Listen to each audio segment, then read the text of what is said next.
Mobile হাতে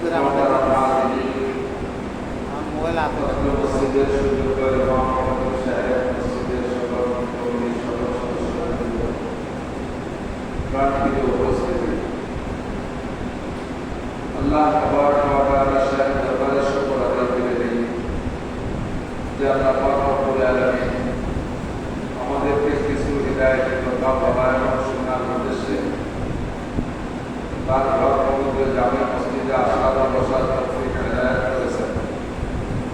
তার আগে আল্লাহ পাক তার মহান হুকুম বাকিদের ইন্তেকাল ফরজ নামাজ আমাদেরকে জামে মসজিদে বা জামাত আদায় করার তৌফিক দিয়েছেন। শুকর আদায় করি من يريد الله به خيرا يفقهه في الدين আল্লাহ তাআলা তার কল্যাণ ও কামিয়াবি চান, যা সফলতা চান এবং পরকালের সফলতা কামনা করেন, তাকে আল্লাহ তাআলা দিনের ভালো কাজগুলো করার তৌফিক দান করেন। এই সাআদাত বাজরে বাজু ইসলাম এবং সত্যদায় বখশেন না। কোনো ভালো কাজ করতে পারা এটা বাহুবল নয়। এখানে আল্লাহ পাক রব্বুল আলামিনের পক্ষ থেকে রহমত এবং সহযোগিতা করতে হবে। শক্তির বলে দলের বলে ক্ষমতা বোঝা যায়, শক্তির বলে দলের বলে ক্ষমতার বলে স্বাস্থ্যের বলে চেহারার বলে অর্থের বলে যদি ধর্মকর্ম কড়াকড়ি হইত, তাহলে আমাদের মতো মানুষ ধর্মের কাছে আসতে পারত না। হাজার হাজার কোটি কোটি টাকার মালিক তারাই ধর্মকর্ম করত। আমাদের চাইতে সুদর্শন সুশ্রী সুশিক্ষিত বহু বড় বড় পণ্ডিত হয়ে গেছে, যারা আল্লাহকে চেনেই না, যারা পশ্চিম কর্তৃক কিবলা কর্তৃক জুমর নামাজ কর্তৃক কিছু জানে না, জুমর নামাজ কর্তৃক কিছুই জানে না। তো এই দরবারটা একটা কোনো ধনী গরিবের পার্থক্যের দরবার না। আল্লাহ পাক রব্বুল আলামিনের কবুলিয়াত আর মঞ্জুরিয়াতের দরবার। যাকে আল্লাহ পছন্দ করেন তাকে দিয়ে আল্লাহ তাআলা দিনের কাজ করান, তাই সে গরিবও হতে পারে, ধনীও হতে পারে, শিক্ষিত হতে পারে, মূর্খও হতে পারে। আমরা এতটুকু বুঝে নিতে পারি যে ঘরটা আল্লাহর ঘর, মসজিদ কার ঘর? আরবিতে বলে আল মসজিদু বাইতুল্লাহ। বাইত মানে ঘর, আল্লাহ মানে আল্লাহ, বাইতুল্লাহ মানে আল্লাহর ঘর। তো ঘরওয়ালা যেমন হয়, ঘরের সম্মানও তেমন হয়।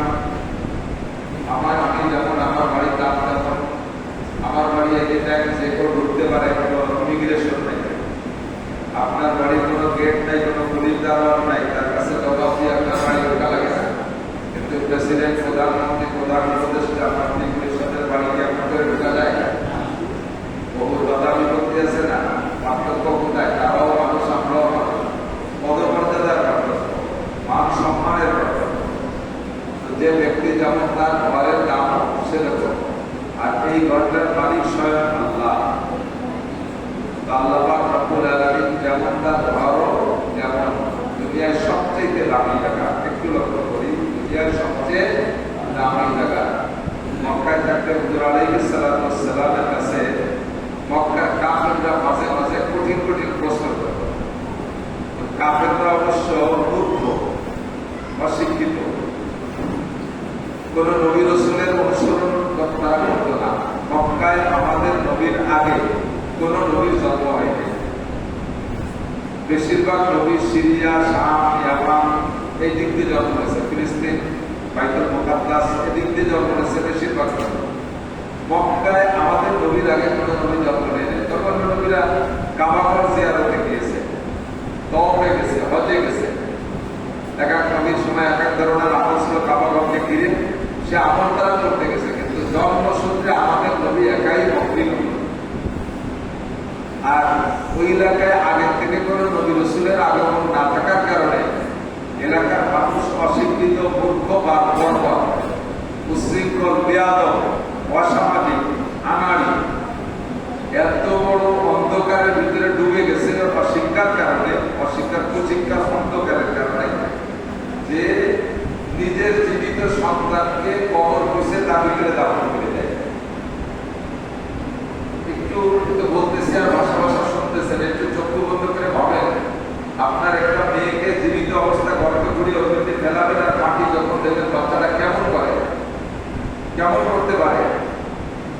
মায়া লাগতো না, ওই অবস্থায় দাফন করে দিত। এখনো তার দৃষ্টান্ত বহুত আছে।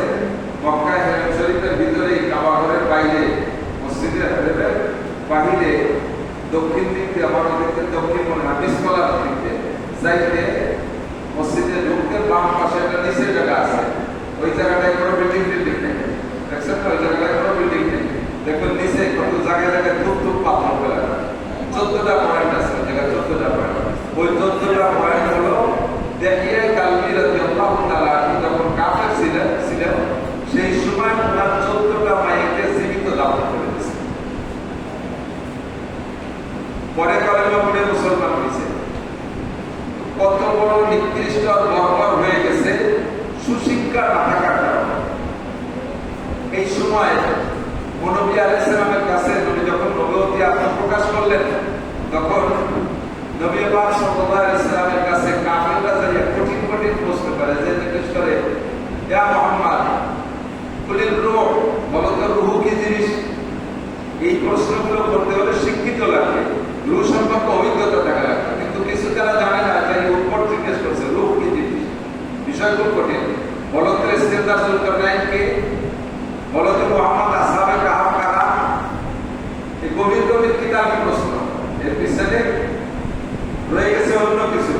এই কাফেরদের এলেম দিয়ে নবীকে বলে জিজ্ঞাসা করে নাই, ইহুদিরা কাফেরদেরকে শিখে দিয়ে এই সমস্ত প্রশ্নগুলো করাইতো। যদি এই প্রশ্নের জবাব দিতে পারে তাহলে তারা নবী বলে মেনে নিও, আর জবাব না দিতে বললে বুঝতে হবে এটা উদ্ভট, এটা ভুয়া নবী, এটা মিথ্যা পারে। তো মক্কায় থাকতে যত প্রশ্ন আছে সব প্রশ্নের জবাব নবী আসমান থেকে দিয়ে তাদেরকে দিয়েছে। মদিনায় যাওয়ার পরে এক ইহুদি সরাসরি নিজেই চলে আসছে।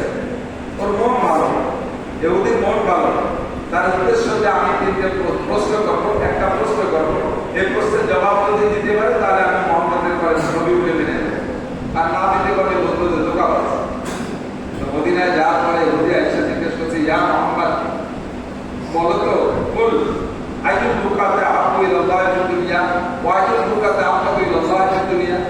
বলো তো মুহাম্মদ, দুনিয়ার মধ্যে সবচাইতে ভালো জায়গা, আল্লাহর কাছে প্রিয় জায়গা, আর সবচেয়ে নিকৃষ্ট জায়গা আল্লাহর কাছে কোনটা? বলো তো। এটা আপনারা আমরাও জানি না? সবচেয়ে ভালো জায়গা কোনটা, সবচেয়ে খারাপ জায়গা এটা আমরাও জানি। আমরা ওলামায়ে কেরামের কাছে শুনতে শুনতে জানি, অথবা নিজের বিবেক বুদ্ধি দিয়ে জানি। আমাদের বিবেকের চাইতে নবী পাকের বিবেক তো অনেক পরিপূর্ণ। হুজুরও জানেন, কিন্তু হুজুর বললেন না। হুজুর মনে ভাবলেন যে আমি যেটা জানি হতে পারে, এর চেয়ে ভালো জায়গা অন্য জায়গাও থাকতে পারে। হুজুর চুপ করে বসে গেছে। ইতিমধ্যে জিবরাইল এসে জিজ্ঞেস করছে, মা হাসান ইয়া রাসূলুল্লাহ, হুজুর কি চিন্তা করেন? হুজুর কয়, ইহুদি আমাকে জিজ্ঞাসা করেছে দুনিয়ার মধ্যে সবচেয়ে ভালো জায়গা, খারাপ জায়গা কোনটা? আমি যেটা জানি তা বলি নাই জিবরাইল, তো তুমি বলো তো কোনটা? তো জিবরাইল বলতেছে, হুজুর আমিও যেটা জানি তাও বলবো না, কারণ ভালো জায়গার মালিকও তিনি, মন্দ জায়গার মালিকও তিনি। তো উনি যদি বলে দেন যে সবচেয়ে ভালো মন্দ কোনটা, সেটা আপনি প্রকাশ করলে ভালো হবে। কাজে আমি যেটা জানি এটাও বলবো না, একটু অপেক্ষা করার উপরে তো শুনে আসে। তো হুজুর আলাইহিস সালাতু ওয়াস সালাম বলতেছেন, জিবরাইল তুমি শুনতে যাইয়া আবার কবে আসবা? যদি 2-1 দিন দেরি হয়ে যায় তাহলে ইহুদি সারা দেশ ধরে প্রচার দেবে, মুহাম্মদকে এই জিজ্ঞেস করছে, এই কইতে পারে না, সে আবার কৃষি সান্তান নবী, এইগুলো সে অপপ্রচার দেবে। কাজেই তোমার কত দেরি আমার সন্দেহ হচ্ছে। তো জিবরাইল বলেন, কি তারপরে আইন একটু বলে বলি সুবহানাল্লাহ। কি তারপরে আইন, চোখের পলকে যাবো আর আসবো। আসলে চোখের পলক তো অনেক টাইম না, যাবে তো আসে আজিমের কাছে, সেখানে যাই খবর শুনিয়ে তারপরে আসবে। তো চোখের পলক মানে আরো খুব অল্প সময়। যেমন চোখের পলক খুব সব সময় হয়, আমার আসা যাবে অল্পক্ষণের মধ্যে হবে। তো আপনি বসেন, আমি আসতেছি, এই বলেই জিবরাইল রওনা দিয়েছে। তো জিবরাইলের 2টা ডানা একবার বাড়ি মারলে ওড়ার জন্য, 2 ডানার এক বাড়িতে 1 সেকেন্ডে 1,86,000 মাইল পথ যায়। 2 ডানার এক বাড়িতে 1 সেকেন্ডে 1,86,000 মাইল যায়। তো জিবরাইল বললেন, আজকে উনি এই সংবাদ আনার জন্য 600 ডানা ব্যবহার করছে। 600 ডানা ব্যবহার করলে 2 ডানায় যদি 1,86,000 মাইল হয়, 600 ডানায় এর 300 গুণ হয় না, হাজার হাজার গুণ বেশি হয়। মোটরসাইকেলে 1 গিয়ার দিলে যা চলে 2 গিয়ার দিলে তার ডবল চলে না, বেশি চলে। 3 গিয়ার দিলে 1 গিয়ারের 3 গুণ বাড়ে না, অনেক বেশি বাড়ে। 4 গিয়ার দিলে 4 গুণ বাড়ে না, অনেক বেশি বাড়ে। গিয়ার 5টা বাইরে দিলে 5 গুণ বাড়ে না, এক করে ফ্রি হয়ে যায়, যত বড়াটা তত দরকার, ঠিক না? তো জিব্রাইল যায়া খবর নিয়ে আইসা হুজুরের কাছে বসে আর চেহারার মধ্যে হাসি হাসি ভাব। তো হুজুর বলতেছে, জিব্রাইল আমি তোমার যে খবর আনতে পাঠাইছি এছাড়া আরো কি নতুন কোনো ভালো খবর আছে? খুশি খুশি ভাব। তো জিব্রাইল বলতেছেন, একটা খুশির খবর আছে হুজুর, সেটা হলো আমি অন্যদিন আমার 2 ডানাতে উড়ে যাই, আর আমাকে আল্লাহ পাকের সামনে যাওয়ার জন্য রেড লাইট আছে, ও জায়গা দিয়ে আমাকে ব্রেক করা লাগে। তো 2 ডানাতে উড়ে আমার একটা গতির হিসাব থাকে যে কতটুকু দূর থেকে ব্রেক করলে রেড লাইটে যেতে আমি তুমি যেতে পারবো। কিন্তু আজকে এই খবর তাড়াতাড়ি আনবো এই কারণে আমি 600 টাকা ব্যবহার করে উঠছি। তো যার কারণে আমি ব্রেক করতে করতে রেড লাইট অতিক্রম করে আমি আল্লাহর একেবারে কাছে ফিরে গেছিলাম। এত কাছে কোনোদিন যাইতে পারিনি। তখন একটা মোটরসাইকেল যত দূর থেকে ব্রেক করা লাগে, প্রাইভেট কার আর একটু দূরিতে, বিমানে আরো কত দূরিতে ব্রেক করা লাগে না, এরপরে ঘুরতে 3 মাইল চলে যায়। তা আমি আজকে 600 টাকা ব্যবহার করে ব্রেক করতে করতে আমরা খুব কাছে ফিরে যেতে পারছি, এই খুশিতে আসতেছে। সেটা তোমার ব্যাপার। এবার খবর কি? জিব্রাইল বলতেছে, রাহমাতুল বিলাদি ইলাল্লাহি মাসাজিদুহা ওয়া আফদালুল বিলাদি ইলাল্লাহি আসওয়াকুহা। আল্লাহ আমারে শিখাইতেছে, আল্লাহর দুনিয়ায় যত ভালো জায়গা আছে তার মধ্যে সবচেয়ে ভালো জায়গা হলো মসজিদ। মসজিদের চেয়ে ভালো জায়গা হয় না। চোরের জন্য নিরাপদ জায়গা, ডাকাতির জন্য নিরাপদ জায়গা, এ জায়গা আসলে দুনিয়ার কোনো ধান্দা মাথার মধ্যে থাকে না। যত বড় ওয়ারিদরা মানুষ হোক, তার বিছানে শুলে ঘুম আসে না, এ জায়গা বসে ইমামের সামনে কিছু কথা শুনলে অনায়াসে ঘুম এসে যায়। নাসে বসিয়া কুমুর রহমান নাজারাত আলাইহিmus সাকিনা, রহমতের ফেরেশতারা জায়গাটাকে বেষ্টন করে রাখে, আসমান থেকে অবিরাম সাকিনা প্রশান্তি নাযিল হতে থাকে। এ জায়গা বসে থাকলেও নামাজের অপেক্ষায় ইন্তজার, সালাতে কা সালাত, ঈশার নামাজ কখন হবে এই অপেক্ষায় বসে থাকলে ছোট যে 2 রাকাত নামাজ পড়তে যে টাইম, প্রত্যেক এতটুক টাইম হিসাব করে ফেরেশতারা আপনার আমল নামায় নামাজ না পড়ে আপনি বসে থাকলেও ওই টাইম হিসাব করে 2 রাকাত করে নামাজের সব লিখতে থাকে। সুবহানাল্লাহ। দরবারটা কার দরবার? আল্লাহ। ঘরটা কার? আল্লাহ। আল্লাহ যেমন তার ঘরও যেমন। এ জায়গা সকলে আসতে পারে না, সকলে আসতে পারে না, এটা আপার ক্লাস, আর আপার ক্লাসে সকলকে মানায় না, এই জন্য সবাই আসতে পারবে না। এরা পাক ঘরও আসতে পারবে না। ঘরটা আল্লাহর ঘর, আল্লাহ ডেকে নিয়ে আসছেন, আয়া নেকি হো বোলায়া গিয়াও। এই জন্য আমরা অল্প সংখ্যক মানুষ যাই আসতে পেরেছি, একটু খুশি হয়ে পড়ি আলহামদুলিল্লাহ। বেশিক্ষণ কষ্ট দেবো না, ওয়াজের সিজনে না, সিজনে আমাদের ভিতরে একটা মানে প্রস্তুতি তৈরি হয় যে শীতকাল আসলে ওয়াজ শুনবো 2 ঘন্টা 3 ঘন্টা 5 ঘন্টা পালা করলে বক্তারা আসবে, ওয়াজ শুনবো, ব্যাট বলে 3 সহকারে বাড়ি আসবো। এটা হলো নজরুল ভাই তো কেমন থাকে, গিয়েছি বাইরে ভাই থাকছেন থাকে। এবার ওরা গিয়েছিলাম হজের শেষ দিন, আমি হাজিদেরকে দিয়ে বাইরে দাওয়াতে গিয়েছিলাম কমপ্লেক্স, ওনার ওখানে মনটা ভরে গেছে, দিলটা ভরে গেছে সর্বকিছুতে। যেমন পাটমাটির এলাকা দেখতেও ভালো, পরিবারটা সুন্দর, সব সুশৃঙ্খল, লোহিত সাগরের পাড়ে 22 সাগরের মাছ ইত্যাদি প্রচুর মেহমানদারি করেছে আমাদের। আমরা 5 জন গেছি, সকলেই খুব মুক্ত, এমনি আগে থেকে সম্পর্ক ভালোবাসা পরিবারের ফ্যামিলির সাথে সবসময়। ওখান থেকে ওই প্রোগ্রাম করছে, ভাই আমি বাড়ি যাচ্ছি, বাড়ি যাওয়ার পরে সবসময় একটু আমাদের মসজিদে একদিন আসবেন। তো যুবর সময় আসার দাওয়াত দিয়েছিলেন, আমার বাড়ি আজকে যুবর প্রোগ্রাম ছিল লোহাগাড়ায়। তো বললাম যে তাহলে মাগরিবের পরে বসে, যুবর সময় আসতে হয়তো লোকের মধ্যে ছিল বলে মাগরিবের পরে, সেইভাবে আসছে।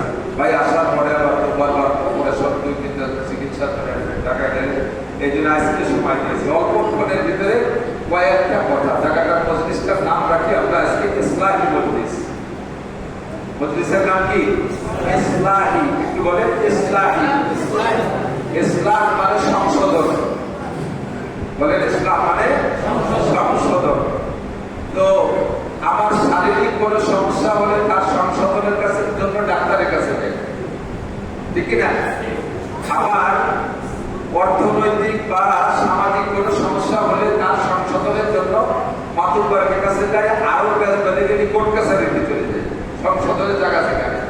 যে সেক্টরে সমস্যা যেমন সে সেক্টরে সংশোধনও যেমন। আমরা আল্লাহর মসজিদে বসছি আমাদের দুইটা সংশোধনের নিয়ত থেকে, একটা হলো ইমানি সংশোধন আর একটা হলো আমলি সংশোধন, ঠিক না? ইমানি সংশোধন 1 নম্বরে একটু মনে রাখতে হবে, বুঝতে হবে।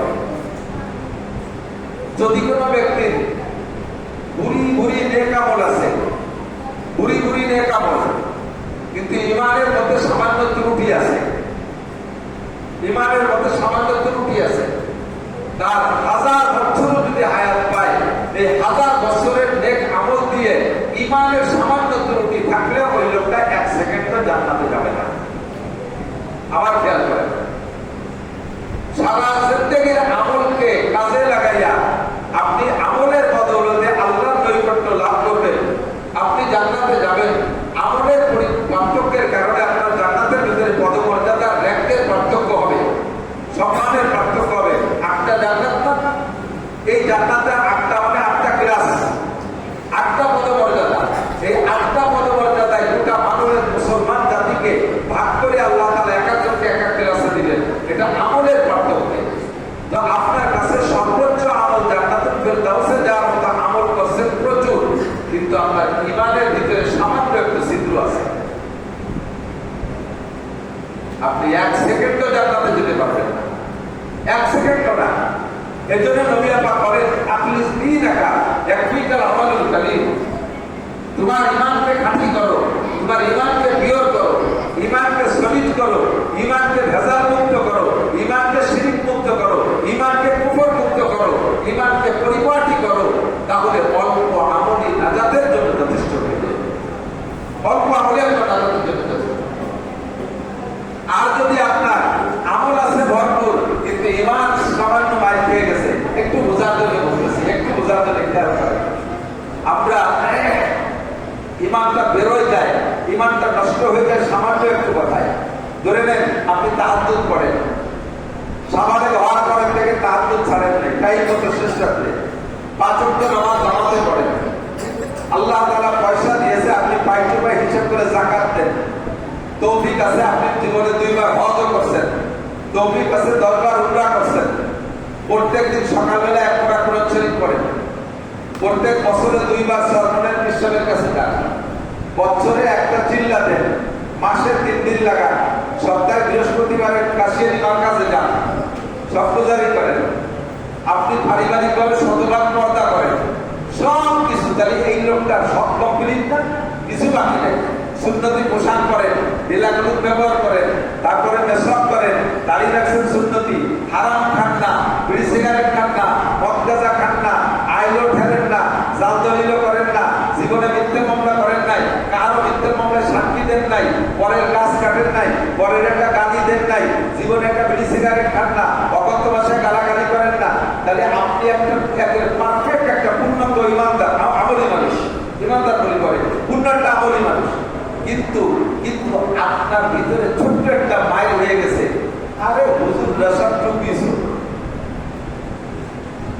হুজুররা সব বুঝছো, হুজুররা এই হুজুররা ওই।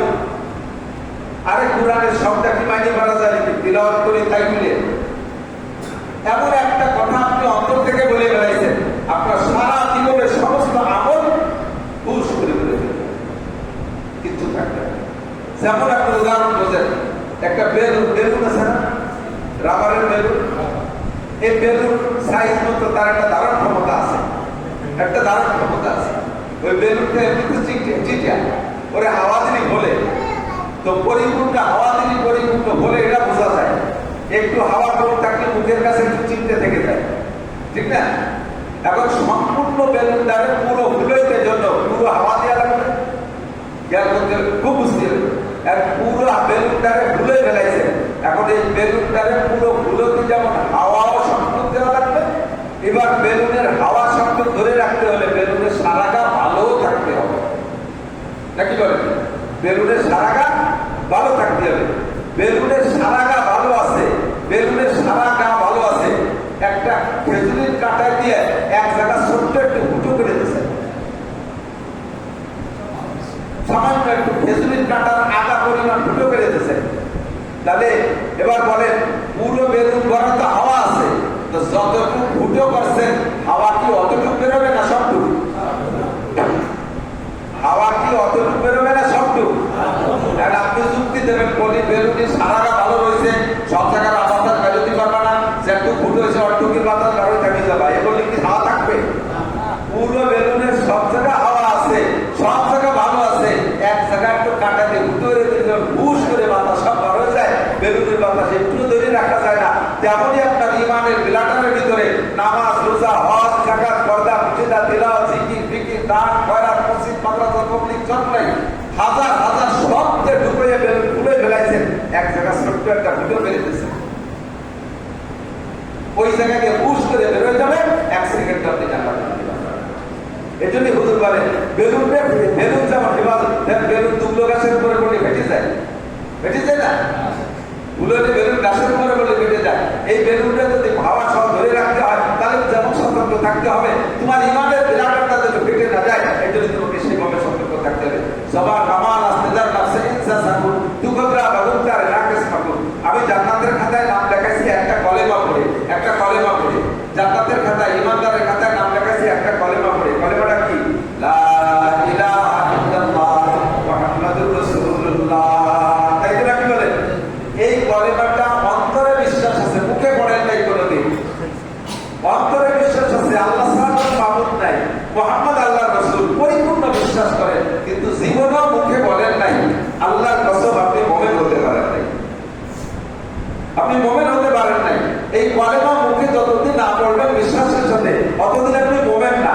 নামাজ পড়লেও কাজে লাগবে না, রোজা রাখলেও কাজে লাগবে না, হজ যাকাত করলেও কাজে লাগবে না, কোনো কাজে লাগবে না। এই কলেমারে মুখে পড়তে হবে। তাহলে এই কলেমারে বিশ্বাসের সাথে মুখে কইরা আমার নামটা মুমিনের খাতায় লেখাইছি, মানে জান্নাতের খাতায় লেখাইছি। আবার তাহলে আমার মুমিনের খাতায় নামটা লেখানোর জন্য আমার কাজ করছে কে? জবানে। কথা বল, জবানে। এই জবানেই আবার আমার নামটা মুমিনের খাতা থেকে লিখে কেটে দিতে পারে, এই জবানেই। আরে পাতে অত কি লাগবে না। আরে ওই মসজিদে যাইয়ে কি হবে, হুজুরকে ওয়াজ শুনে কি হবে, বহুত আমি জানি, আমার অত কি দরকার নেই। এই কথা বললে কাফের হয়ে গেছে, এই কথা বললে কাফের হয়ে গেছে। কোন প্রাইমারির একটা ছাত্র, কোন প্রাইমারির একটা ছাত্র ক্লাস 5-এ golden A class 1 number result, শুধু থানা চ্যালেঞ্জ, মানে 100-তে 100 পাইছেন 7 সাবজেক্টে। এই ছেলেটা নিয়ে এত মেধাবী ছেলের প্রতি ছাত্রের একটা সুদৃষ্টি আসে না? ছাত্রের একটা সুদৃষ্টি আসে। তো ওরা ছাত্রও তার বাপকে গার্জিয়ানের পরামর্শ দেয়, ছেলেটা কিন্তু 1 নাম্বার, এ ছেলেটা ইঞ্জিনিয়ার হবে, এ বিজ্ঞানী হবে, এর জন্য নষ্ট করেন না। চট করে এই ছেলের বাপ মেধাবী ছেলেটাকে 5 পাস করার সাথে সাথে মাদ্রাসায় ভর্তি করে দিয়েছে। 5 পাস করার সাথে মাদ্রাসায় ভর্তি করে দিয়েছে। এই প্রাইমারি মাস্টার নামাজি, রোজাদার, হজও করে আইছে, সেই মাস্টার যাইয়ে ছেলের গার্জিয়ান বাপরে বলতেছে আপনার কোনো কমন সেন্স নাই, আপনি বিবেকবান মানুষ, বিবেকহীন মানুষ, আপনার ছেলেটা জীবনটাকে ধ্বংস করলেন, তারে খয়রাতে বিদ্যা মৌলবী ভর্তি দিয়েছেন। বলার সাথে সাথে এই মাস্টার কাফের হয়ে গেছে, বলার সাথে সাথে মাস্টার কাফের হয়ে গেছে, লাটা ফুটো হয়ে গেছে খেজুরের কাটা সামান্য। এই মাস্টার যত রেখামত করুক সব ওই জায়গায় বেরোয় চলে গেছে। ছেলেটার জীবন নষ্ট করছে বলে উনি বলছেন, এতে তার ইমাম শেষ। কি হয়েছে? ইমাম শেষ হওয়া পর্যন্ত রেজাল্ট ভালো করে বোঝে না, খেয়াল করে। ইমাম শেষ হয়েছে কথা বলা পর্যন্ত শেষ না, এর পরিণতি কি, এর নদীটা কি? এই লোকটা মাস্টার, মাস্টারের স্ত্রী ইমানদার, এই মাস্টারের সাথে তার বউর সাথে তালাক হয়ে গেছে, বউ ছুটে গেছে, ওকে তালাক বলা লাগবে না। এখন ওই স্ত্রী নিয়ে ঘর করলে জেনার গুনাহ হবে, এরপরে যদি সন্তান হয় তা আরো সন্তান হারাম চাঁদা হবে। এই মাস্টার যদি বিনা তওবায় আবার কলেমা না পড়ে, তওবা না করে কলেমা না পড়ে, তাহলে ওই মাস্টার মারা গেলে তারা জানাজা পড়া যাবে না, তারা কাফন পড়ানো যাবে না, মুসলমানের কবরস্থানে তারা দাফন করা যাবে না। এত পিছিয়ে পড়ে গেছে চিরজাহান্নাম। আপনি কাকে বললেন, কেন বললেন? মাদ্রাসায় ভর্তি হইলে কোরআনের শিক্ষায় শিক্ষিত হতে গেলে জীবনটা নষ্ট হয়ে গেছে। এই লোকটার, এই ছেলেটার জীবন সম্পর্কে বিশ্বনবী সার্টিফাই করেছেন, ভাই লোকম মান তাআল্লামাল কুরআন ওয়া আল্লামা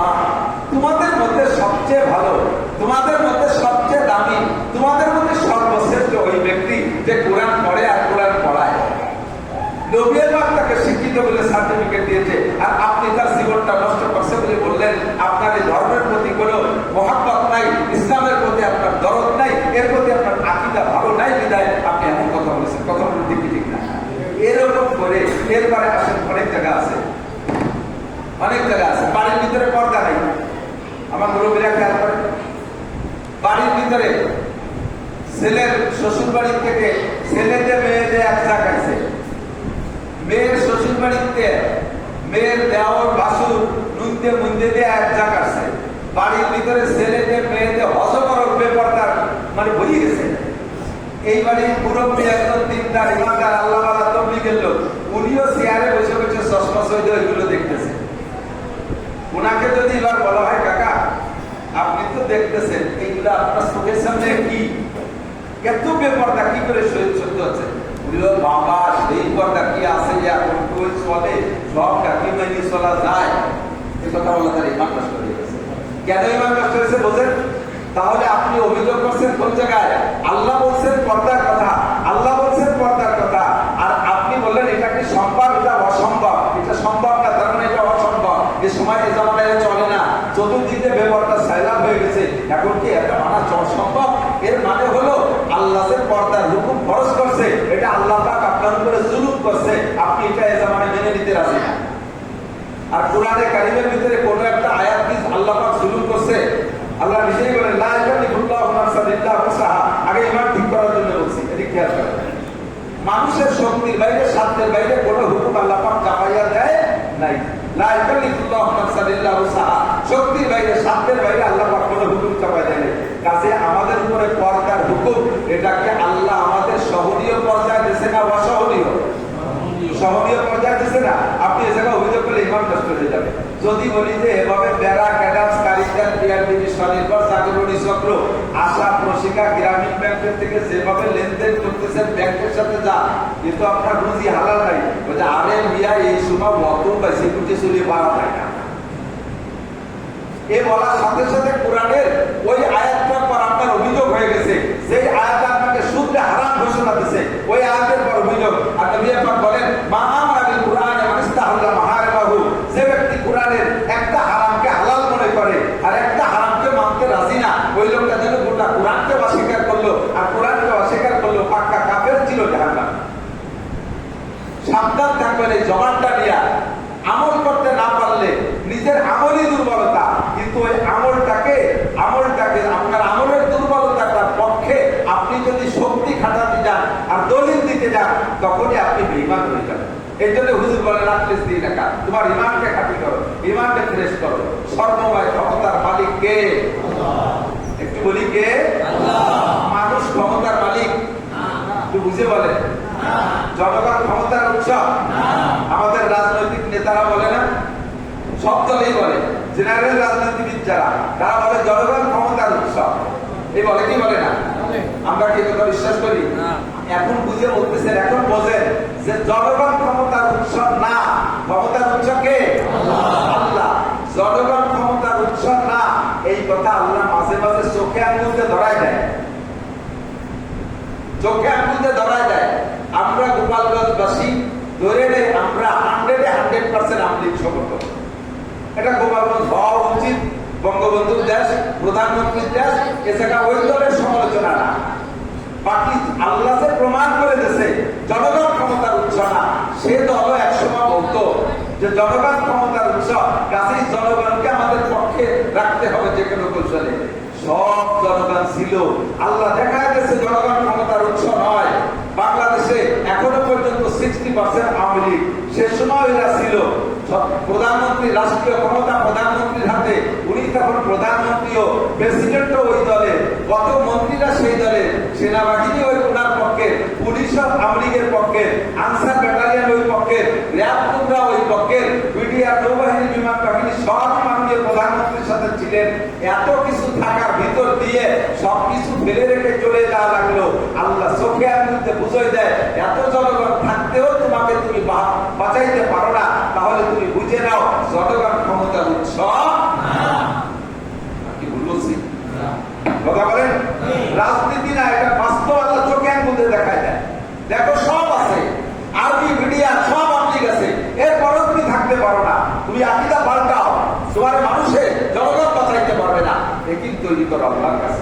এত বড় এই দেশের এত জনগণের সাথে থাকতে নিজেকে বাঁচানো সম্ভব না, তাহলে আমি মৌলানা নাসির, আমার সাথে কত মানুষের মহব্বত আছে, কোন মানুষে আমাকে বাঁচাইতে পারবে না, কোন মানুষে বাঁচাইতে পারবে না। ক্ষমতা হচ্ছে একমাত্র কে?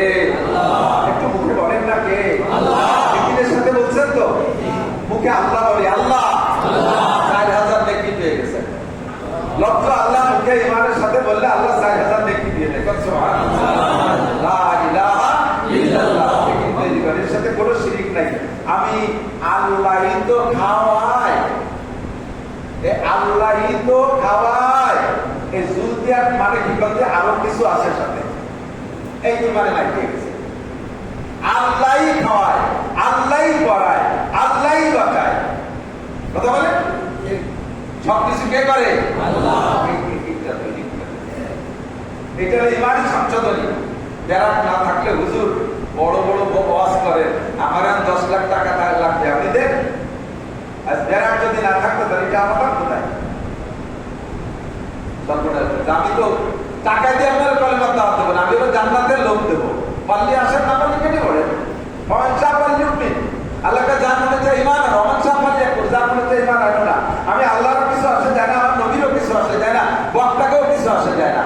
যদি ইমান আনো মানি দাদা ভাই নামে আল্লাহ দিনী নাফসি, তোমার কিছু করে জন্য কষ্ট হলেও তোমার হৃদয়, তোমার ইমান, তোমার আখিরাতের জন্য কাজে লাগবে।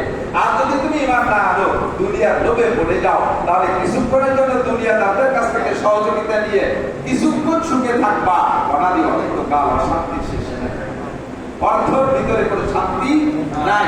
কোটি কোটি টাকা আছে, খাইতে দেয় না, ডাক্তারে নিষেধ করে দিচ্ছে, আছে না নাই? আমি জানি বাংলাদেশের এমন এমন পয়সাওয়ালা মানুষদের চিন্তা যে ডেলি যদি এমন খাবার বাংলাদেশে পাওয়া যাইত, সেই খাবার খাইতে এক বক্তের খানা খাইতে 3 লাখ টাকা লাগে। এক বক্তের খানা খাতে 3 লাখ টাকা লাগে। ওই লোকটা এখন থেকে নিয়ে মরণকাল পর্যন্ত আয়ের উৎস আর বাড়ানো লাগবে না, যা আছে ডেলি বক্তের 3 লাখ করে, ডেলি 3 বক্তের 9 লাখ টাকা করে খাইও জীবনের শেষ পর্যন্ত টাকা শেষ করে যেতে পারবে না। এত টাকার মালিক, অথচ তার খাবার মেনু কি? সকালবেলা খাবেন 2 খান রুটি, দুপুরবেলা খাবেন 100 টাকসালের ভাত, রাত্রে কিছু খাবেন না, 1 কাপ লাল চা চিনি ছাড়া। মাইক দিয়ে দিচ্ছে না, মিষ্টি তো খাবেনই না, দোকানের সামনে তো হাঁটবেন না, তাহলে দোকানের সামনে দিয়ে হাঁটলেও ডায়াবেটিস বেড়ে যাবে। ডিম খাবেন তো কুসুম খাবেন না, মাছ খাবেন তো সবজিয়ারা খাবেন না, গোস্ত খাবেন না, এই গোস্ত খাবেন না, সেই গোস্ত খাবেন না, বস্তা 12 টাকা দালান করে গাড়ি বাড়ি সব রয়েছে, কিচ্ছু খাইতে পারে না। অথচ দিন ভরে কিসের কামলা দিয়ে, রাতের বেলা ডাল দিয়ে, চাল দিয়ে, খিচুড়ি দিয়ে, এমন এক ডিশ মারি দিয়ে, গলা সমান টান টান হয়ে শুয়ে মশায় কামড়াচ্ছে, তার কোনো খবরই নাই। একে ঘুমে ফজর, আছে না নাই? আর ওই বড় লোকে একজন গমের বড়ি খায়, তারপরে তার চোখ বন্ধ হয় না। তাহলে এর কিছুর মধ্যে কিছু নাই, সব কিছু কোন জায়গা থেকে আসে? লা ইলাহা ইল্লাল্লাহ ওয়ালা তুশরিক বিল্লাহ, কিছুকে এর সাথে শরীক করে দেয়। এই জন্য 1 নম্বরে ইমানকে আপনি হেফাজত করেন, ইমানের সংশোধনটা করে নেন, তৈরি হয়ে যান, ইনশাআল্লাহ। দেখেন প্রমাণ দেখেন। আমি চোখে আবার দেখাই দিই। আফগানিস্তান টাকা, আফগানিস্তানের মূল লাগাইতে কি ছিল? খালি কটা চায়না বন্ধু, তার নাম ক্লাসিনকভ, একটু গুলি। আমেরিকান এবং ন্যাটো বাহিনীর 42টা রাষ্ট্র, বিশ্বের শ্রেষ্ঠ শক্তিশালী 42টা রাষ্ট্র ঐক্য হইয়া আফগানিস্তানের মৌলবীকে সেই বন্দুকের সামনে 42 বছর পর্যন্ত যুদ্ধ করে বিক্রি না পারে সব ফেলায় ফেলাইছে। ক্ষমতা কি গোলা বারুদের মধ্যে না উপরে? একটু এগিয়ে করেন কোন জায়গায়? আপনারা যারা তৎকালীন বাংলাদেশে মুক্তিযোদ্ধা ছিলেন, আপনারাও মুক্তিযুদ্ধ করছেন কি দিয়ে? অত ভারী অস্ত্র দিয়ে না, পাকিস্তানিরা বড় বড় অস্ত্র দিয়েছিল। আপনারা ওই কেড়াই তাও কাছে গুপ্তা খুলে দিয়ে কামড়া দামি হয়ে আপনারা জিতে গেছেন। আপনারা হকের পক্ষে ছিলেন হয়তো, এজন্য জিতে গেছেন। তাহলে জিতা আর ঠগা কার হাতে? আল্লাহর হাতে। এখন জগতে দেখেন ফিলিস্তিন গাজায় যে যুদ্ধ চলতেছে, এই যুদ্ধ ইসরায়েল মানে আমেরিকা, ইসরায়েল মানে কি? আর আমেরিকা মানে ইউরোপ, ইটালি, অস্ট্রেলিয়া, পশ্চিমা কান্ট্রি যত আছে সব শক্তিশালী দল ঐক্য হইয়া ইসরায়েলকে অস্ত্র দিচ্ছে। এই অস্ত্র দিয়ে গাজার কয়েকজন, হামাস আর কয়েকজন, আল-কুদস, এই কয়েকটা সৈন্যের সাথে সামান্য কয়েক 30,000, এই 30,000-এর সাথে আজকে 26টে মাস এখনো পর্যন্ত তাদের হারাইতে পারে না। এখন কিভাবে হারিয়ে গেছে এই কথাটা বলতে লজ্জা লাগতেছে। এই জন্য বিভিন্ন কৌশল বুঝতেছে যে যুদ্ধবন্দী কি বলে কিন্তু চুক্তি, এই চুক্তি করে এক কায়দায় হারিয়ে যাবে কোন কায়দায় সেই পথ খুঁজে পাচ্ছে না। তাহলে এই জায়গা শক্তি কোন জায়গা থেকে আসতেছে? আসমান থেকে। এটি তৈরি করে লা তুশরিক বিল্লাহ, একিনের সাথে কোনো শিরিক হবে না। এই জন্য 1 নম্বরে আমার ইমানি সংশোধন, 2 নম্বরে আমলি সংশোধন। এদিক টাকা আমলের ভিতরে সর্বশ্রেষ্ঠ আমল সময় কম বিদায় অল্পের মধ্যে চলে আসছে। সময় কম, অল্পের ভিতরে খেয়াল করেন, আমলের ভিতরে সর্বশ্রেষ্ঠ আমল মুসলমানের 5 ওয়াক্ত নামাজ, 5 সালাওয়াত। খুব খেয়াল, 5 সালাওয়াত, 5 ওয়াক্ত নামাজের চাইতে বড় কোনো আমল হতে পারে না। এটা ধনী গরিব, ছোট লোক বড় লোক সকলের উপরে, আবার বৃদ্ধ বনিতা সাবালেগ হওয়ার পর থেকে যে যতদিন পর্যন্ত নিঃশ্বাস চলে হুঁশ আছে ততদিন পর্যন্ত তার উপরে নামাজ ফরজ। ঠিক কিনা? না 2 মাস পরে বিরতি আছে? বয়সের একটা পরিমাণ মতো যার পরে নামাজের থেকে রিটায়ার্ড হয়ে যায়। চাকরিতে 35 বছর চাকরি করার পরে তারপরে রিটায়ার্ড করে বাড়ি ফেরায় যায়, কিন্তু নামাজের থেকে কোনো রিটায়ার্ড নেই। মরণকাল পর্যন্ত নামাজ। ঠিক তো নাকি বলেন? এখন এই নামাজটা হলো আমার আপনার জীবনের শ্রেষ্ঠ ইবাদত। নামাজের ভিতরে আল্লাহ পাক রব্বুল আলামিন রেখেছেন কি? নামাজের মধ্যে রেখেছেন অনেক পুরস্কার। 1 নম্বরে আমাদের মানে হাফাজা আলাস সালাওয়াত, যে ব্যক্তি 5 ওয়াক্ত নামাজ পড়বে দুনিয়ায় তাকে আল্লাহ তাআলা একটা পুরস্কার দেবে, মরার পরে চারটে। তো দিগলা কি কাছে শুনছেন না? হ্যাঁ, মানে হাফাজা আলাস সালাওয়াত, একটা বাহুল্লাহ বিল কিসাল, 5টা পুরস্কার তাকে দান করবেন। 1 নম্বর পুরস্কার ইরফানু যিকুল আইশ, নামাজি ব্যক্তিকে আল্লাহ তাআলা দুনিয়ায় কখনো রুজির অভাবে ফেলবে না, রিজিকের অভাব দেবে না। বুঝতে হবে, রিজিকের অভাব দেবে না মানে ভ্যানের ড্রাইভারের বিমানের পাইলট বানাবে তা না। ইরানতে চাবুরের লোক হয়ে বেড়াইছে যে তারা আবার জাহাজের ওই সরকার কি বলে নৌবাহিনীর বিশাল জাহাজের কাপ্তান বানাবে তা না। যে জায়গা আছে যেভাবে কামাই করে খাচ্ছে আল্লাহ তাআলা তাকে সেই জায়গায় সেই ধরনের রুজির ব্যবস্থা রাখবে। যে ডেলি 500 টাকা কামাই করে নামাজ পড়ে তার 500 টাকা মিস হবে না। যে ডেলি 5,000 টাকা কামাই করে লোকটা নামাজ পড়ে তার ডেলি 5,000 টাকা রানিং থাকবে। যে লোকটা 5 কোটি টাকা ডেলি কামাই করে ওই লোকটা নামাজ পড়ে তার 5 কোটি টাকার ইনকাম রানিং থাকবে। ওরেও জায়গা থেকে আল্লাহ তাআলা নামাবে না। এইটা হলো নামাজের রিজিকের প্রশস্ততার পুরস্কারের কথা। 1 নম্বরে তার রিজিকের অভাব থাকবে না। 2 নম্বরে কবর আযাব মাফ। বলেন তো সুবহানাল্লাহ। কবর আযাব বড় বেকায়দা জায়গা। কবরের চিন্তা করলে আর কিছু হুঁশ থাকে না। আরে দুনিয়ায় স্ত্রী ছাড়া আপনারা যারা আমরা বিবাহ করেছি, স্ত্রী ছাড়া একটা ছাড়া ঘুমানো ছাড়া ঘুমাইতে পারি না, দামি বিছানা ছাড়া ঘুমাইতে পারি না, আমি এক মাঠে একা থাকতে পারি না, মানে ভূতি ধরে রাত্রে বুবায় ধরে, কত টেনশন। কবরে যাওয়ার পরে আপনার ভূত বুবা সব সেই জায়গায় উপস্থিত হবে, কিন্তু আপনাকে গায়ে টাচ দেওয়ার মতো আর দুনিয়ার সাথে যাবে না। কবর আযাব হক, আযাবুল কবরে হক। নবী পাক বলেন কবর আযাব হক। শান্তিও কবরে, আযাবও কবরে আছে। এই কবরের আযাব থেকে বাঁচতে হলে একমাত্র ইবাদত হলো নামাজ। একমাত্র ইবাদত কি? নামাজ। প্রতিদান আলাদা জায়গা, হজের প্রতিদান আলাদা জায়গা, কুরআন তিলাওয়াতের প্রতিদান আলাদা জায়গা, যাকাতের প্রতিদান আলাদা জায়গা। কবর আযাব থেকে বাঁচতে হলে আর কোনো আমলে কাজ হবে না, একমাত্র নামাজ। নামাজ পড়েন নাই, 50,000 কোটি টাকা আল্লাহর রাস্তায় দান করে দিয়ে গেছেন, ওই দানে কবরে কোনো ফায়দা হবে না।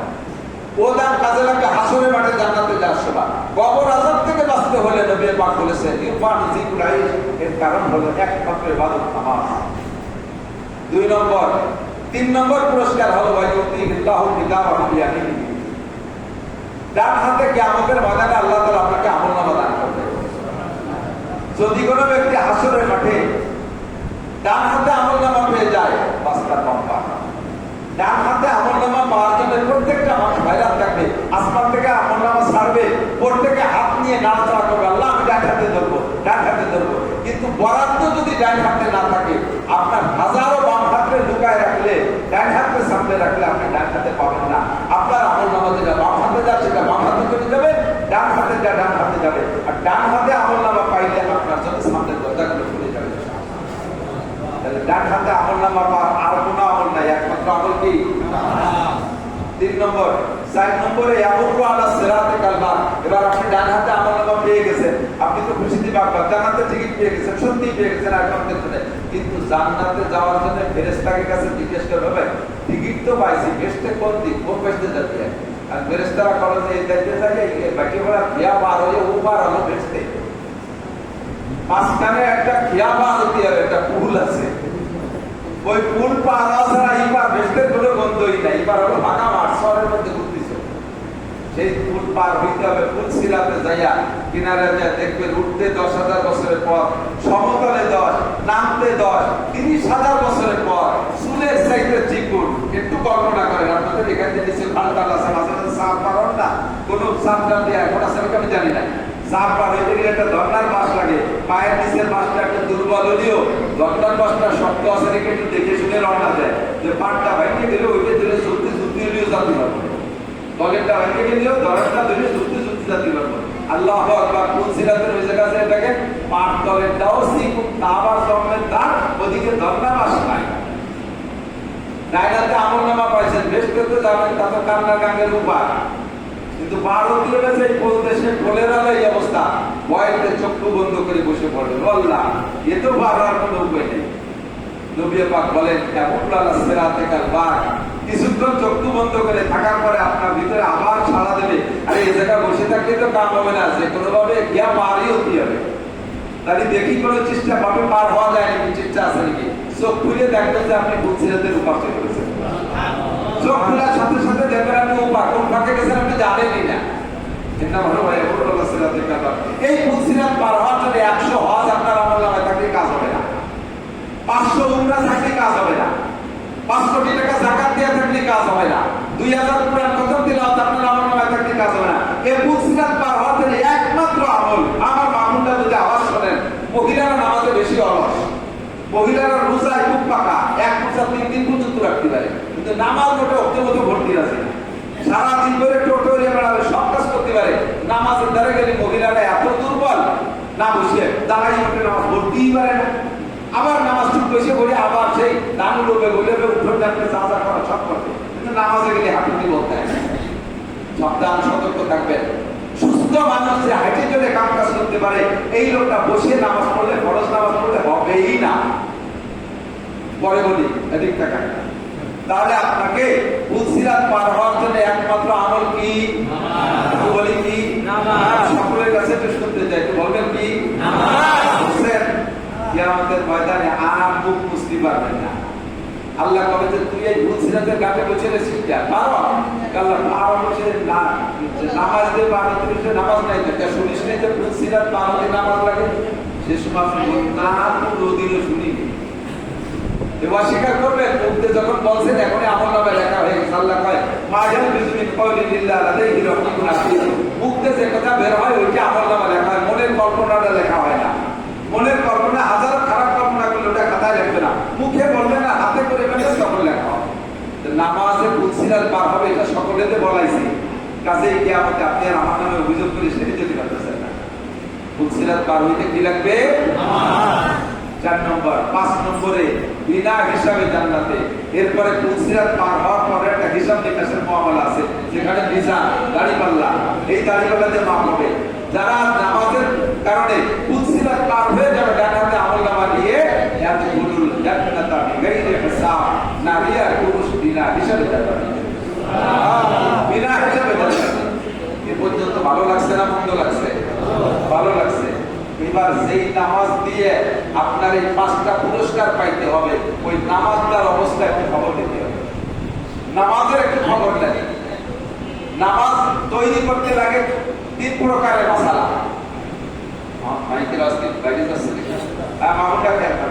নামাজকে তৈরি করতে লাগে 3 প্রকারের মশলা। যেই নামাজের এই 5 পুরস্কার, ওই 5 পুরস্কারের একটাও পাবেন না 100 বছর নামাজ পড়িও। আবার বলি, 100 বছর ধরে নামাজ পড়তেছেন, এই 100 বছর নামাজের বিনিময়ে 5টা পুরস্কার পাওয়ার কথা ছিল, আল্লাহর কসম একটাও পাবেন না যদি নামাজকে 3 প্রকারের মাসালাকে পূর্ণ না করেন। নামাজকে 3 প্রকারের মাসালাকে পরিপূর্ণ করতে 1 নম্বরে ফরজ, 1 নম্বরে নামাজের ফরজ 13টি, কয়টি? 2 নম্বরে 14টি ওয়াজিব, 3 নম্বরে 28টি সুন্নতে মুআক্কাদা, খাড়ানোর মধ্যে 7টা, রুকুর মধ্যে 7টা, সিজদার মধ্যে 7টা, বসার মধ্যে 7টা, 4টা 28টি আছে সুন্নতে মুআক্কাদা, আর 14টা আছে ওয়াজিব, 13টা আছে ফরজ। এই তিনটে মিলিয়ে তার নাম নামাজ। আর নামাজ সম্পর্কে নবী বলেন as-সালাতু মিফতাহুল জান্নাহ। বলেন as-সালাতু মিফতাহুল জান্নাহ, নামাজ বেহেশতের চাবি। বলেন নামাজ বেহেশতের চাবি। খুব মজা লাগবে দিক টাকা। নামাজ বেহেশতের চাবি, ঠিক তো? জান্নাতের বিশাল একটা বাউন্ডারি আছে, ওর একটা গেট আছে, তার একটা তালা আছে। ওই তালা খুলে আপনি বেহেশতে ঢুকবেন, বিনা হিসেবে ঢুকবেন। এখন এই বেহেশতে ঢুকতে যে তালাটা খুলতে হবে, ওই তালাটার চাবির নাম কি? নামাজ। এবার হুজুরকে লিকুল্লি মিফতাহিল আসনান, নামাজ যেহেতু বেহেশতের চাবি, আর প্রত্যেক চাবির দাঁত আছে। প্রত্যেক চাবির কি আছে? দাঁত আছে। আর সব দাঁত সমান না, সব কটা দাঁত সমান হলে কিন্তু তালা খোলে না। আমি জানি না, আমার কাছে এই যে চাবি আছে, এর চাবিতে দাঁত আছে না? দাঁত কিন্তু এইটা বড়, এইটা ছোট, এইটা মাঝে, এইটা সাইজে ছোট বড় আছে, আছে না? যে সব কটা দাঁত যদি সমান হতো তাহলে কিন্তু তালা খুলতো না। ছোট বড় লাগবে কিনা? নামাজ বেহেশতের চাবি, প্রত্যেক চাবিতে যেমন দাঁত আছে, নামাজ বেহেশতের চাবি তারও দাঁত আছে। অন্যান্য চাবির দাঁত যেমন ছোট বড়, নামাজ চাবির দাঁত ছোট বড়। 13টা বড় দাঁত, তার নাম ফরজ। 14টা মাঝে দাঁত, তার নাম ওয়াজিব। আর 28টি ছোট দাঁত, তার নাম সুন্নাত। তার নাম এই 3 প্রকারের দাঁতই আপনি বানাইছেন। এবার চাবিটা ডালার সময় এই জায়গায় 1 ফুট বেশি, এই জায়গায় 1 ফুট বেশি, এই জায়গায় 1 ফুট বেশি, এই কোনায় 1 ফুট বেশি, এই জায়গায় একটু ট্যামা হয়ে গেছে। দাঁত 3 প্রকারে আছে, সাথে এরকম ফুট বেশি করে গেছে। এবার কি এই চাবি তালার মধ্যে ঢুকবে? এইরকম ভোট নামাজের গায়ে পড়ে 19টা। এইরকম ভোট পড়ে নামাজের গায়ে 19টা। এর নাম হলো নামাজ ভাঙার কারণ 19টা। নামাজ ভাঙার কারণ 19টা। এই 19টা আর ওই 3 প্রকারের মাসালাকে যাই না আপনি নামাজটা পড়েন। এবার নামাজের হিসাব দেন, দেখেন আপনার নামাজ কত হয়েছে। এই যে নামাজের চাবির গায়ে ফুটা করে চাবিটা নষ্ট হয়ে গেছে, এর ভিতরে 19টা, তার ভিতরে 1 নম্বরটার নাম হলো নামাজে কিরাত অশুদ্ধ পড়া। নামাজে কিরাত অশুদ্ধ পড়া। মনে হয় বিরক্ত হচ্ছে, আমি খুব অপ্রয়োজনীয় কথা বলতেছি না। যেই নামাজের ওই 5 পুরস্কার পাইতে হবে, নামাজ দাঁড়িয়ে খোলোই সোজা হয়। 5 টাকা দিয়েছেন দাঁড়াইতে, বড় বড় কুলসি রয়েছে, অতএব এই বেড়ার নদীতে ঢোকে না, খোলোইতে সাইজ করতে হবে না। আপনি যেই নামাজের 5টা পুরস্কার নেবেন, ওই নামাজের চাবির গায়ে দম দুনিয়ার আহিমাই রয়েছে, সেগুলো তো কাটি খোলোই সমান করতে হবে। হ্যাঁ, নামাজ ভাঙার কারণ 19টার ভিতরে 1 নম্বরটার নাম হলো কিরাত অশুদ্ধ পড়া। আমি চেহারা দেখে টের পাচ্ছি এখানে যারা আছেন, আমি আসানো কেউরে যদি সূরা ফাতিহা এর মধ্যে ইন্টারভিউ নেই, ইনশাআল্লাহ ফেল করবেন। নামাজে কিরাত অশুদ্ধ পড়লে নামাজ হয়ই না। 1 বস্তায় 1 পাতা টাকা দিয়েছে আপনারে, 1000 টাকার নোট, 1 লক্ষ টাকা বান্ডিল। এই বান্ডিল করে টাকা নিয়ে খুশিতে বাজারে চলে গেছেন। কোনো টাকা জাল, কোনোটা পোড়া, কোনোটা ফুটো, কোনোটা টেপ মারা, আপনারে বাজারে কোনো মাল দেবে না। যদি টাকা সবই জাল হয় তাহলে গেটি গুলিতে ধরে জেলখানায় আটকায় দেবে। সের যে নামাজ পড়তেছেন নারী আর পুরুষ, আমরা আমাদের নিজেকে একটু মুআখাজা করেন। দুনিয়ার যে কাজ না পারি সে কাজ পান্নেওয়ালার কাছে যাই। কোন মহিলার জামাই যদি জজ হয়, কোন মহিলার জামাই যদি ডিসি হয়, ভাই বিয়ে দেশে ডিসি জামাই, ডিসি জজ, মানে জজ জামাই, এই জামাই আসবে, শাশুড়ি ভয়তে কাঁদতেছে, ওরে আল্লাহ আমার জামাই জজ, আমার জামাই ডিসি, তারে বিরিয়ানি খাওয়া দেবে, কুরমা খাওয়া দেবে, পোলাও খাওয়া দেবে, পিঠে খাওয়া দেবে, এ তো আমি বানাতে দিশে পাই না। এখন পাড়ায় অভিজ্ঞ মহিলা যারা আছে, সেই সমস্ত মহিলাদের কাছে পরামর্শ নেয় না, তাদের কাছে তাদের 2-1 ডাকে এগুলো তৈরি করে না।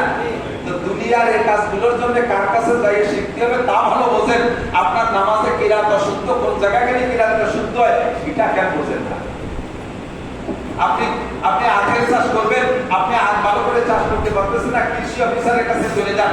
আপনি সেটা ভালো বোঝেন, ইলিশ চাষ করছেন, ইলিশ ভালো ফলাতে পারতেছেন না, চলে যাচ্ছেন কৃষি অফিসারের কাছে। আপনি শশার চাষ করছেন, ভালো বোঝেন না, চলে যাচ্ছেন কৃষি অফিসারের কাছে। আপনি মাছের চাষ করছেন, ভালো বুঝতেছেন না, মাছ ভালো বলতেছেন না, চলে যাচ্ছেন মৎস্য অফিসারের কাছে। সে জায়গা ফিশারের কাছে চলে যাচ্ছেন। আপনার শুরু ভাতে অশুদ্ধ, কোন জায়গা গেলে শুদ্ধ হয়, এ জায়গা কেন আপনি যাচ্ছেন? কি জবাব দেবেন আল্লাহর কাছে? যারা মাদ্রাসায় পড়ে নাই, আমি চ্যালেঞ্জ করে বলতে পারি, আমি একটা দাড়ি ভাত থেকে মসজিদে ইমামতি করি, সেই থেকে আমার অভিজ্ঞতা আছে, মুসল্লিদের চেহারা ভালো হলে আলহামদুলিল্লাহ ভালো হয় না। পাগড়ি বুড়ি চুপুয়ার বড় দাড়ি আছে বিদায় জুলো কিরাত ভালো না, আর কিরাত অশুদ্ধর কারণে নামাজ হয় না, হয় না, হয় না। সারা জীবন করে অশুদ্ধ কিরাতে নামাজ পড়ে একজন বেনামাজিও জাহান্নামের যে জায়গা যাবে, আপনিও সেই জায়গা যাবেন।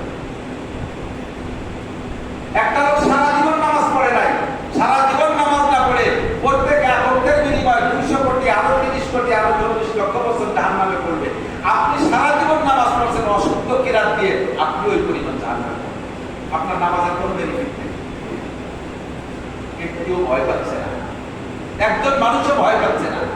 তাই আমার কি বলবে, হুজুর এইভাবে কড়াকড়ি ভাবে বললে আমরা যাও একটু ঘরটা বহু ঘটে যাচ্ছে, পড়েন না আমার কি, পড়েন না আপনি না পড়লে আমার কি? আপনার ওই নামাজে আপনারও কোনো ফায়দা নেই, আল্লাহরও ফায়দা নেই, আমারও ফায়দা নেই। কাজে আমি বলতে পারবো না না মিয়া যা পারেন পড়েন, আমি কথা বলতে পারবো না। আমি যদি বলে দিই যে না একেবারে অত কড়াকড়ি না, যা পারেন পড়েন, আমরা হুজুরটা আসি তো, আমাকে ক্লাসের মাঝে পয়সা করে দেখতেন, আমরা আসি এক ব্যবস্থা করে আমাকে আপনি আমার আটকায় দেবেন। আল্লাহ ওই হুজুর যদি পড়াপড়ি ভাবে বলতো, তাহলে আমি তবলিগীদের সুরও পড়া শিখতাম, বুড়োকালে পুনা কাছেরি মার্কাজ মাদ্রাসায় ভর্তি হয়ে যেতাম। ও হুজুর বললে যে আমরা আসি এক ব্যবস্থা হবে, আজকে সে হুজুর আমাকে কোনো খবর দিচ্ছে না, সে হুজুর বলছে নাসির হুজুর কো গেল, আমার উপস্থিতি উঠেছে না, আমার ভাষা চামড়া তাদের বাড়ি খেলা। কাজে আমি আপনাদের এই সার দিতে পারবো, আপনাকে ওই বুদ্ধি না নিয়ে যে কত জনের হয় না, আমাকে মতো তো বেশি মানুষ, আমি তো যাওয়াকে একটু পারি, অনেকে তো মোটেই করে না। এই যে নিজেরা নিজের বুঝনেছেন, সেই গেছে সবচেয়ে ক্ষতি করতে, আমি তো যাওয়াকে একটু বলি, আমি তো যাওয়াকে একটু পারি, অমুক মোল্লা তো মোটেই পারে না, অমুক শেখ তো মোটেই পারে না, তার কি হবে? তার যেমন নাই তাই হোক, আমার বাঁচার দরকার। আপনি বোঝেন সুরো গলতের কারণে আপনার নামাজ নেওয়ার কারণটা একটু বলি, ক্লিয়ার বলি। আপনি পড়ছেন কুল ইয়া আইয়ুহাল কাফিরুন, সূরা কাফিরুন পড়ছেন, পড়া দরকার ছিল লা আ'বুদু মা তা'বুদুন। হে কাফেররা, হিন্দু বুদ্ধ খ্রিস্টানরা, তোমরা জেনে নাও, তোমরা যে দেবদেবীর ইবাদত করো, আমি তার ইবাদত আদৌ করি না, কোনোদিন করবো না, তাই তো?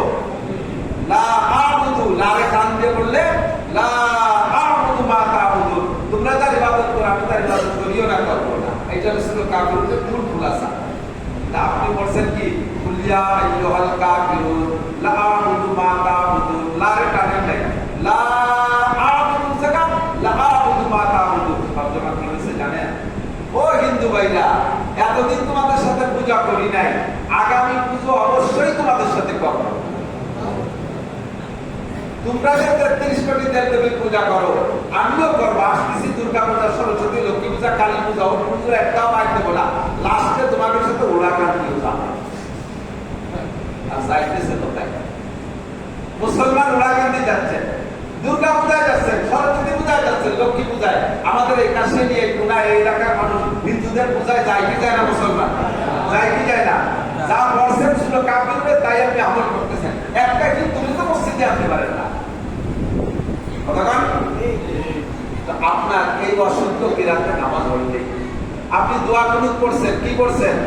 ওয়ানাশকুরুকা, পড়েন ওয়ানাশকুরুকা ওয়ালা নাকফুরুকা।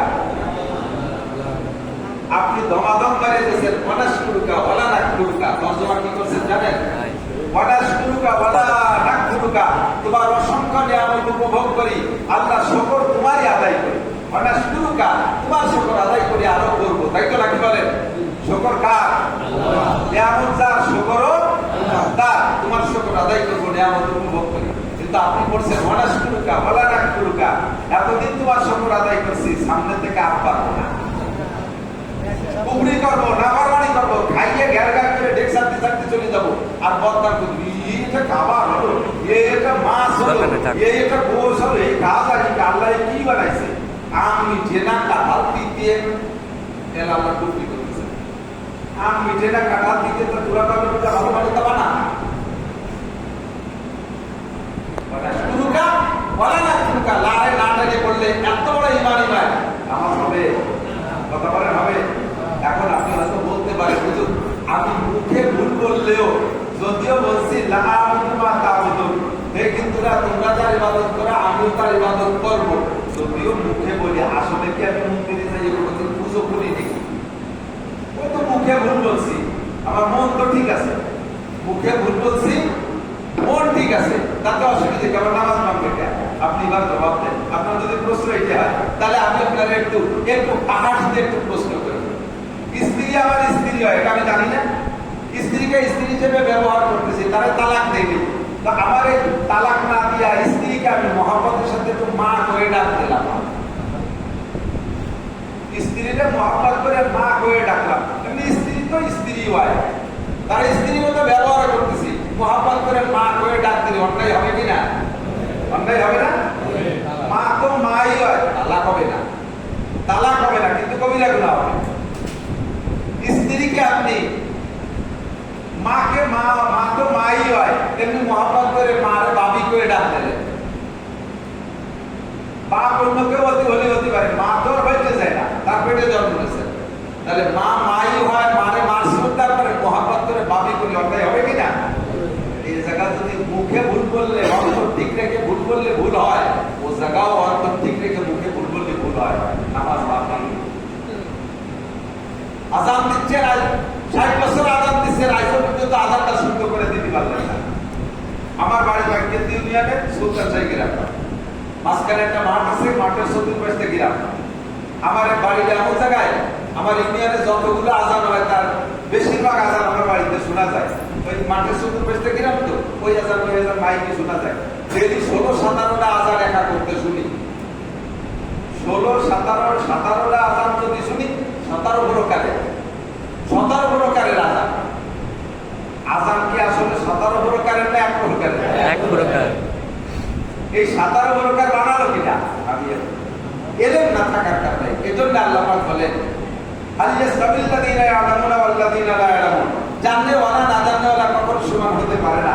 নবী পাক বলেন তালাবুল ইলমি ফরিদাতুন আলা কুল্লি মুসলিম। ইকামত দিচ্ছেন, ইকামতটা কি দেন? কি দেন? মানে কি ইকামত বোঝেই না। আমার মাদ্রাসা বন্ধ হয়ে গেছে এবার কুরবানির সময়, তো কুরবানির মধ্যে কেউ নেই, আমি একা এই মাদ্রাসা মসজিদে আজান দিলাম। একটা আমার মহল্লার এক মুসল্লি, সে রেগুলার মাদ্রাসায় নামাজ পড়ে, ইকামত দেখ শুনতেছে জীবন করে, দেখ ও একা মুসল্লি আর আমি একা ইমাম, ও ইকামত দেবে না? করে বললাম যে ইকামত দাও, ও ইকামত যদি করেছিল আমার হাতে দ্বারা একা আমি একটা আজান দিয়ে শুনতে। মুসলমানের ছেলে ইকামত করে তাইছে, মুসলমানের ছেলে একামত দিতে দিতে পারে না, বুড়ো হয়ে গেছে একামত দিতে, এখন একামতে গল্প আছে না নাই? আল্লাহু আকবার এ বলনেওয়ালা মানুষ আছে না নাই? আল্লাহু আকবার বলে না? আল্লাহু আকবারের তর্জমা জানেন? আল্লাহ উশৃঙ্খল বেয়াদব, আল্লাহ চরম উশৃঙ্খল বেয়াদব। আকবার মানে বেয়াদব, উশৃঙ্খল। নাউজুবিল্লাহ। আকবার হলো শয়তানের নাম, শয়তানের গুণ হলো আল আকবার। শয়তান উশৃঙ্খল না? আর আপনি বলছেন আল্লাহু আকবার, এতে কি আপনার নামাজ হবে বলে মনে হয়? এটা আপনি জানেন। আল্লাহু আকবার ইকামত দেন, আপনি এক নিঃশ্বাসে 4 শব্দ বলবেন ইকামতের সময়। আল্লাহু আকবার, আল্লাহু আকবার, আল্লাহু আকবার, আল্লাহু আকবার, এভাবে কাটা কাটা। আল্লাহু আকবার, আল্লাহু আকবার, আল্লাহু আকবার, এরকম না। আল্লাহু আকবার, আল্লাহু আকবার, আল্লাহু আকবার, আল্লাহু আকবার, 4টে এক নিঃশ্বাসে। সৌদি আরবে তারা প্রথম আল্লাহু আকবার, আল্লাহু আকবার 2 বার বলে, এরপরে আশহাদু আল্লা ইলাহা ইল্লাল্লাহ, আশহাদু আন্না মুহাম্মাদুর রাসূলুল্লাহ, হাইয়া আলাস সালাহ, হাইয়া আলাল ফালাহ একবার করে। মালিকি মাযহাব, শাফি মাযহাবের মাসালার পর তারা আমল করে। আমরা হানাফি মাযহাব, আমাদের মাসালা হলো ইকামতের প্রথম 4 শব্দ এক নিঃশ্বাসে, এরপরে জোড়া জোড়া এক এক নিঃশ্বাসে। আশহাদু আল্লা ইলাহা ইল্লাল্লাহ, আশহাদু আল্লা ইলাহা ইল্লাল্লাহ, এক নিঃশ্বাসে 2 বার। আশহাদু আন্না মুহাম্মাদুর রাসূলুল্লাহ, আশহাদু আন্না মুহাম্মাদুর রাসূলুল্লাহ, হাইয়া আলাস সালাতি হাইয়া আলাস সালাহ এরকম না। হাইয়া আলাস সালাহ হাইয়া আলাস সালাহ বলবেন, হাইয়া আলাস সালাহ হাইয়া আলাস সালাহ বলবেন না, বাক্য হয়ে যায়। হাইয়া আলাস সালাহ হাইয়া আলাস সালাহ حي على الصلاة হাইয়া আলাল ফালাহ হাইয়া আলাল ফালাহ। حي على الفلاح حي على الفلاح অনেকে পুরো নিয়ে কা বলছে হাইয়া আলাল ফালাহ হাইয়া আলাল ফালাহ, মাঝে একটা হাই বলে, মাঝে হাই নাই। হাইয়া আলাল ফালাহ হাইয়া আলাল ফালাহ। এরপরে কদ কামাতিস সালাতু কদ কামাতিস সালাহ এরকম না, কদ কামাতিস সালাহ কদ কামাতিস সালাহ। এদিকে খেয়াল করেন, কদ কামাতিস সালাহ না, কদ কামাতিস সালাহ কদ কামাতিস সালাহ। কানা কদ কানা কদ কামাতিস সালাহ কদ কামাতিস সালাহ। আল্লাহু আকবার আল্লাহু আকবার লা ইলাহা ইল্লাল্লাহ। লাগেছে এইরকম মারাত্মক জায়গায়, বিভিন্ন জায়গায় হাজারো ভুল আমার আপনার আছে না নাই? জীবন করে নামাজ পড়তেছেন, ছোট্ট একটা মাসালা মায়ের টাকার কারণে নামাজ পড়তে, যেমন একটা মাসালা শোনেন, ইমাম সাহেবের সাথে নামাজ পড়তেছেন, ইমাম সাহেব তাকবীরে উলাতেছেন, তাকবীরে তাহরিমা, আল্লাহু আকবার। প্রথম তাকবীরের নাম কি? তাকবীরে তাহরিমা। প্রথম তাকবীর কি? তাকবীরে তাহরিমা। তাকবীরে তাহরিমা ইমাম সাহেবের মুখে বলা ফরজ, প্রত্যেকটা মুসল্লির মুখে বলা ফরজ। এরপরে উঠতে বসতে যে তাকবীরগুলো এগুলো সুন্নাত, এ মুখে মুসল্লিরা না বললে নামাজ হবে না, তার নামাজ হয়ে যাবে, কোনো সমস্যা নেই। কথা কি বুঝছেন? উঠতে বসতে যে তাকবীরগুলো এগুলো সুন্নাত, এ মুখে যদি মুসল্লিরা না বলে অসুবিধে নেই। অসুবিধে নাই মানে নামাজ হয়ে যাবে, নামাজ দোহরানো লাগবে না, সরষেটাও দেওয়া লাগবে না, তবে সুন্নত তরফে গুনাহ হবে। বাকি প্রথম তাকবীরটা মুখে সকলের বলা ফরজ। আমার জানা আছে বহুত মুসল্লি মুখ বন্ধ রে খালি কানে হাত দেয়, মুখ বন্ধ, তাকবীর মুখে বলে নাই, কানে হাত দিয়ে সানা বাঁধে। কানে হাত না দিলেও কোনো অসুবিধা নাই। যারা সৌদি গেছেন, যারা থাকছেন দেখছেন, তারা বলেন হেরম শরীফে কত বড় কানের নামাজ, একদল জীবনেও কানে হাত দেয় না, আছে না এরকম? একদল একবার কানে হাত দিয়ে সোজা ছাড়ি দেয়, সানা বাঁধে না। আর একদল কানে হাত দিয়ে সানা বাঁধতে ছাড়ি দিয়ে দাঁড়ায় থাকে। আর একদল সারা নামাজের শুরু থেকে শেষ পর্যন্ত কানে হাত দেয় না, সানাও বাঁধে না। আর একদল কানে হাত না দিয়ে খালি সানা বাঁধতে দাঁড়ায় থাকে। সবাই নামাজ পড়ে কানে হাত দিয়ে সানা বাঁধা, এগুলো সব সুন্নাত, কিন্তু মুখে প্রথমবার আল্লাহু আকবার বলা ফরজ। এবার এই জায়গায় একটা মাসালা শুনে নেন। ইমাম সাহেব আল্লাহু আকবার বলছে, এই আল্লাহু আকবার একটু টাইনি বলছে, আল্লাহু আকবার, একটু সময় লাগছে না? যে ইমাম আল্লাহ করে হাত করে রয়েছে, আপনি শটে মেরে দিয়েছেন আল্লাহু আকবার। ইমামের আল্লাহু আকবারের র শেষ হওয়ার আগে যদি আপনার আল্লাহু আকবার শেষ হয়ে যায়, তাহলে আপনার ইমামের পিছনে ইক্তেদা সহি হয়ে যায়, আপনার নামাজ ধরে বাতিল।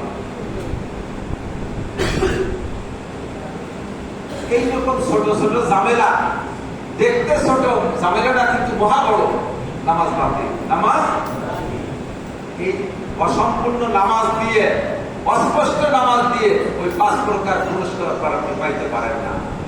দুনিয়ার সব সুন্দর পরিপাটি, কারা হাওয়া কালকে ইয়ারি জুমলারা বাংলা তসবির হিলা কায়রাওয়াত, আপনার ময়লা পোশাক দিয়ে শ্বশুর বাড়ি যান না, ভালো আয়রন করা জামা ছাড়া আপনি মজলিসে যান না, দোকানদারে সুন্দর করে সাজায় রাখতে জানেন, ঘর সাজাইতে জানেন, ব্যবসা বাণিজ্য সুন্দর করতে পারেন, রাজনীতি ভালো পারেন, দাড়িটা কি সুন্দর কাটতে হবে ছাড়তে হবে সব বোঝেন, কিন্তু নামাজটা কিভাবে সুন্দর হবে এইটি আপনি কেন বুঝতে চান না? আল্লাহ পাক জিজ্ঞেস করলে কোনো জবাব দিতে পারবো না, কোনো জবাব দিতে পারবো না। মহিলারা পাইকারি নামাজ পড়েছে, খেয়াল করেন, ইমাম সাহেব আপনি না, হুজুর ইমাম সাহেব, আপনাদের এই ইমাম সাহেবকে বেতন দেন কত? যাই হোক একটা দেন, ভালো বেতন দেন, যেহেতু এই বাড়ির ইমাম সাহেব নিশ্চয়ই ভালো বেতন পায়, যত পাক 50,000 টাকা পায় না, 10,000, 15,000, 20,000 টাকা। আল্লাহু আকবার। আমার তো ইমামতি করতে টোটাল ভয় লাগে। খেয়াল করেন, আমি ইমাম যদি নামাজের মধ্যে ভুল করি, তাহলে পুরো মসজিদের সবাই নামাজ বাতিল।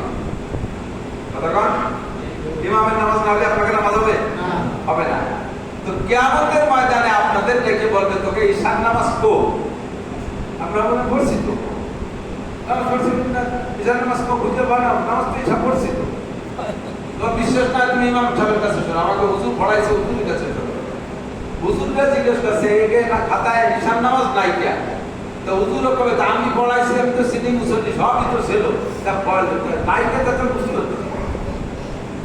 আমি পড়াইছি, এরা আমার মুসল্লি সবাই পড়ছে, সব যদি খাতায় না থাকে তোমার ফেরেশতারা উল্টো পাল্টা আছে। এবার তো ফেরেশতাকে গায়ে পড়ছে, ফেরেশতারা এবার ধরবে পিঠা। এই নামাজ না থাকার কারণ আলাদা কিছু কব, মানুষের মধ্যে কব, ফেরেশতারা কব। আল্লাহ কয়া কি হয়েছে? ইমামের নামাজ হয় নাই, ইমামের নামাজ হয় নাই, ইমামের হয় নাই বিদায় ইমামের নাম মুসল্লিকে নামাজ আসে কোন জায়গাতে? এই জন্য খাতায় লেখা হয় নাই কির নামাজ নাই। এবার আপনারা আন্দোলন করেন, হুজুর নামাজ পেলাও, 10,000 টাকা বেতন দিছি, 3 বেলা জমের গান খাইছি, কি কারণে নামাজ আমাকে খাতায় লাগলো না? নামাজ পেলাও। এবার হুজুর নামাজ ফেলাতে বাধ্য হবে। 50 জন মুসল্লি হুজুরের পিছনে নামাজ পড়ছে, এই 50 জনের হুজুরের আমল নামা থেকে এক ওয়াক্ত ঈশান নামাজ দিয়ে দেওয়া হবে। হুজুরের এই 50 ওয়াক্ত নামাজের মাইল হয়ে গেছে, এর কারণে এক ওয়াক্তে 230 কোটি করে 30 কোটি 40 লক্ষ বছর জাহান্নামে পুরা খাইয়ে এরপরে হুজুরি জান্নাতে যাইতে হবে। 10,000 টাকা বেতন সেদিন বেরোবে কোন জায়গায় বেরোবে? এত খাইছে কোন জায়গাতে বেরোয় সেদিন বলবে। এত বড় বোঝা ইমামের গাড়ি, চিন্তা করেন একটা বোঝা বুঝিদের বিদে আপনাদের আগে থেকে বুঝে আসছে, তাহলে চিন্তা করেন ইমাম কত বিপদে আছে। যাতে করে আপনাদের এই বোঝা ইমামের গাড়ি না ওঠে, এর জন্য ইমাম সাহেব কি পরিমাণ সতর্কতা অবলম্বন করে নামাজে। এই সতর্কতার ভিতর দিয়েও ইমাম সাহেব মাঝে মাঝে সহজতা দেয় কি দেয় না? দেয় না? সহজতা কি জন্য দেয়? ওয়াজিব তর কইলে ভুল করবে, ওয়াজিব ছুটে গেলে 14টা ওয়াজিব আছে, 2-1টা ওয়াজিব যদি ভুল করবে ছুটে যায়, তাহলে সেটা সহজতা দিলে তার সমাধান হয়। তো ইমাম সাহেব এত বিপদের ভিতর দিয়ে কত সতর্কতার মধ্যে দিয়ে নামাজ পড়াইলো, তারপরও তার মাঝে মাঝে সহজতা দেওয়া লাগে ওয়াজিব তর গায়ে। আপনারা কয়জন মুসল্লি পাবলিক জীবনে কয়টা সহজতা দিয়েছেন নিজেরা করুন? আপনাকে কি ভুল হয় না? কি ভুল হয় তাই জানেন না, কোন ভুল সহজতা জিনিস আরে এই জানেন না। নামাজের মধ্যে ভিতরে যদি ওয়াজিব তরক হয়, তাহলে ওইটা সহজতা জিনিস আরে যদি সহজতা না দেয় ওই নামাজটা আবার করতে হবে, নইলে কিন্তু বিচার সেই পরিমাণ। নামাজের ভিতরে যদি ফরজ তরক হয়, তাহলে হাজারো সহজতা জিনিস কাজ হবে না, নামাজকে আবার করতে হবে। বাড়ির বিটিকে নামাজ তো ভর্তি দেখছেন মহিলাকে, কত কয় মহিলারা জীবনে সহজতা দিকে দেখছেন, উনাকে কি ওয়াজিব তরক হয় না? ওয়াজিব কি তাই জেনে না, তার তরক আর সহজতা ঠিক কি ঠিক না? এই জন্য মানতে হলে জানতে হবে, মানতে হলে জানতে হবে। শুদ্ধ করে নামাজ, পরিপূর্ণ নামাজ, 2 রাকাত নামাজের ভিতরে 12,000-এর উপরে মাসালা আছে। কয়টা মাসালা জানি বললে আপনি আশ্চর্য হবেন। একটা মাসালা না বলে পারতেছিলেন, বলবো? কষ্ট হচ্ছে? নামাজের আগে তো ইমানের সংশোধন বলছে, ইসলাহে ইমান, এখন কিছু আমলের সংশোধন। 1 নম্বর আমল হলো নামাজ, নামাজ লাগিয়ে কথা বলতেছি। আপনার আমলের নামাজের সংশোধনের ভিতরে একটা খুব খুব জরুরি এদিক টাকা। 2 ব্যক্তির সাথে আল্লাহ 2 প্রকারের মুআমালা করে। আগে একটু উদাহরণ বলে আসি। যার উপরে কুরবানি ওয়াজিব, যার উপরে কুরবানি, ধনী মানুষ, এই লোকটা একটা কুরবানি কিনছে, কুরবানি দেবে, কুরবানির আগের দিন তা হারাই গেছে। কুরবানি কিনছে ধনী মানুষ, তার তো অভিজ্ঞ আছে, এখনো সে ধনী আছে, তাহলে ওই লোকটার উপরে ওয়াজিব কি? কুরবানির 3 দিনের মধ্যে আরেকটা কিনে দিতে হবে, তাই তো? এটা হলো মাসালা। তো আগের দিন তার কিনা গরুটা হারাই গেছে, সেই জন্য সে তারপর তো ওয়াজিব রয়ে গেছে, আরেকটা কিনে নিয়েছে কোরআনপুরি আঠাতে। কিনে আনার পরে সে আড়াইটা পাইছে, কিনে আনার পরে আড়াইটা পাইছে। এবার মাসালা কি? কয়টা দিতে হবে? একটা দিতে হবে। ধনী লোক যে তার একটা দিতে হবে, তার 2টে দেওয়া লাগবে না। তারপর ওয়াজিব করছে কে? আল্লাহ। এই জন্য আল্লাহকে আমি তোমার কাছে একটা চাইছি, তুমি 10টা কিনলে একটা দিতে হবে। কিন্তু গরিব মানুষ যার কুরবানি ওয়াজিব না, কোনো মতে দিন যায় রাখতে হয়, সেই লোকটা কুরবানির মহব্বতে দান খরচ করে একটা ছাগল কিনে নিয়েছে, কুরবানির আগের দিন সে সাথে হারাই গেছে। শেষে কয় যে চোর তুই নিলি আমি কুরবানি না দিয়ে ছাড়বো না, ব্যাংক দিছি আর একটা কিনে নিয়েছে। এবার আর একটা কিনে আনার পরে সে আড়াইটা পাইয়ে গেছে। এরপর কয়টা আছে? এরপর দুইটাই আছে। কেন? ওরপর দুনিয়া আছে, বড় লোকের পরে একটা আছে। পার্থক্য হলো বড় লোকরা আল্লাহ ওয়াজিব করছে আর এরে রিজি ওয়াজিব করছে। আল্লাহ কা তোর নীতি কইলে তোমার তোমার নীতি কে শিক্ষা যে কটা কিনবি সব নীতি, যে কটা কিনবি মাত্র করে নীতি কে শিক্ষা তোর তোমরা নীতি কইছি। আর বড় লোকের পর ওয়াজিব করছে সে 10টা কিনবে, তোর কাছে আমরা একটা দাবি কি বেড়ে গেছে, তুই জামার কিনবি আবার একটা দিতে হবে। বুঝছেন পার্থক্য? এরকম পার্থক্য নানান জায়গা আছে। একটা লোক নিয়মিত নামাজ পড়ে, কাজা কাজা করে না, রেগুলার করে, এই লোকটা এক ধরনের। আর একটা লোক নিয়মিত পড়ে না, জোহর পড়ে তো আসর পড়ে, আসর পড়তে মাগরিব পড়ে না, মাগরিব পড়তে ঈশা পড়ে, ঈশা পড়ে তো ফজর পড়ে না, এরকম এলোমেলো। এই দুই ব্যক্তির সম্পর্কে খেয়াল করেন, খুব খুব জরুরি ইম্পর্টেন্ট একটা মাসালা। এই দুই ব্যক্তির জন্য দুই ধরনের মাসালা, নারী হোক আর পুরুষ হোক, খেয়াল করতে হবে খুব বিস্তৃত। যারা রেগুলার না, কখনো পড়ে কখনো পড়ে না, এই লোকটার উপরে কোনো মশলা নাই। সে যে অক্ত পড়বে ওই অক্তে তার লেখা হবে, ওই অক্তই তার আমলনামায় লেখা হবে। যে অক্ত পড়ে নাই সে অক্ত পড়ে নাই। এরকম সাহেবে বেতরতিব ওয়ানিও ও যা পড়বে আল্লাহ তাআলা তাই লেখা। কিন্তু যারা নিয়মিত নামাজ পড়েন, কাজা করেন না, এইরকম ব্যক্তি যদি কারণবশত ধরে নেন, উদাহরণস্বরূপ আসরের নামাজ ছুটে গেছে, পড়তে পারেন নাই, এর মধ্যে মসজিদে গেছেন মাগরিব পড়তে, জামাত শুরু হয়ে গেছে, জামাত শুরু হয়ে গেছে, আপনার মনে রয়েছে আসরের নামাজ পড়েন নাই, জামাত শুরু হয়ে গেছে, এখন কি করবেন? আগে মাগরিব পড়বেন। ও আগে জামাত মাগরিবের নামাজ যদি ছুটেও যায়, আগে আপনি আসরের কাজা নামাজ পড়ে নিতে পারেন। যদি আপনার আসরের নামাজ আগে না পড়ে মনে থাকার সাথে মাগরিব পড়েন, আপনার মাগরিবও হই নাই আর আসরও রয়ে গেছে। এবার ওই অবস্থায় মাগরিব পড়ে ফিরে আসর পড়ছেন, এই আসরও হই নাই ও মাগরিবও হই নাই। যদি এই আসরে ওয়া দিয়ে ওই মাগরিবে আবার উঠে যাবে। আসরে না পড়ে মাগরিব পড়ছেন, মাগরিব পড়ে তারপরে আসর পড়ছেন, এই আসরও হই নাই। এবারে আসরে হওয়ার জন্য ওই মাগরিবে আবার করতে হবে। জামাত ছুটে গেল, এই লোকটা নিয়মতান্ত্রিক, এর এমনি ছোটে নাই, কাজা নাই, অন্য কোনো কাজা নাই। এই ব্যক্তির জন্য মাসালা, সে যদি এরকম একক ছুটে যায়, ওই কাজ ছুটে যায় নামাজ, জামাত ছুটে গেল, তার কাজা নামাজটা আগে পড়তে হবে। জামাত ছুটে গেল, কাজা নামাজ আগে পড়তে হবে। যদি পড়ে ফেলান, এখন একটু পেঁয়াজ আছে, বুঝবেন কিনা তা আমি জানি না, এরকম ফাসাদে মওকুফ। এই ঝামেলার কারণে হাজারো ভালো মানুষকে নামাজিকে বলে বলে বহুত নামাজ থেকে যাচ্ছে, নষ্ট হয়ে যাচ্ছে। এরকম ফাসাদে মওকুফ, বুঝে বুঝে দিক টাকা। আপনার মনে রয়েছে আসর ছুটে গেছে, মাগরিব পড়ছেন, মাগরিব পড়ছেন, এখন আর আসর পড়েন না, মাগরিবের পরে আসর পড়েন না। আপনার আসর তো গেছে, মাগরিব ওই নেই, পড়ছেন না, এরপরে ঈশা পড়ছেন, মনে রয়েছে আসর পড়েন না, ফজর পড়ছেন, এখন আসর পড়বেন না, পরের দিন জোহর পড়ছেন, এখন আসর পড়বেন না, পরের দিন আসর পড়ছেন, 5 ওয়াক্ত হয়ে গেছে না? এই 5 ওয়াক্ত চলে যাওয়ার পরে এরপরে সে আগের দিনের আসর পড়বেন। এই 5 ওয়াক্ত যে নামাজ পড়ছেন, এতক্ষণ একটা লেখা হয় নাই, এই 5 ওয়াক্ত চলে যাওয়ার পরে যখন সেই আসর পড়ছেন, এবার এই 5 ওয়াক্ত আপনার খাতায় লেখা হয়েছে, এটা আর পড়া লাগবে না। ওই ছেলেটা এরকম ফাসাদে মওকুফ এক জায়গা ছিল, সেই খাতায় এখন আপনার লিখে দিয়েছে। আমি মনে বুঝতে পারি যদি বুঝে থাকেন তো ভালো, না বুঝলে কমপক্ষে এতটুকু মনে রাখবেন, যারা রেগুলার নামাজি তাদের কোনো এক অক্ত যদি কাজা হয়ে যায়, এমন অবস্থায় জামাত হাজির হয়ে গেছে, জামাত ছুটে যায়, যাক আগে কাজা নামাজ কাজা পড়ে তারপরে আপনি জামাত ছুটে গেলে বলো, ছুটে গেলে যাক, না হলে 1 বিঘাত পানি ছুটি করে যাবে। এই হলো কথা। সময় হয়ে গেছে।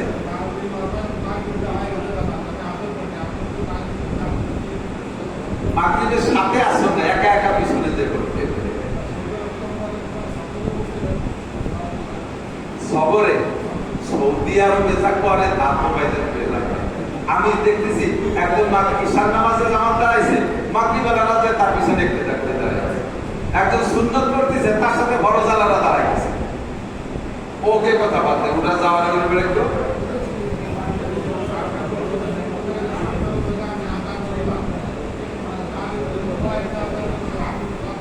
বুঝতে পারি না।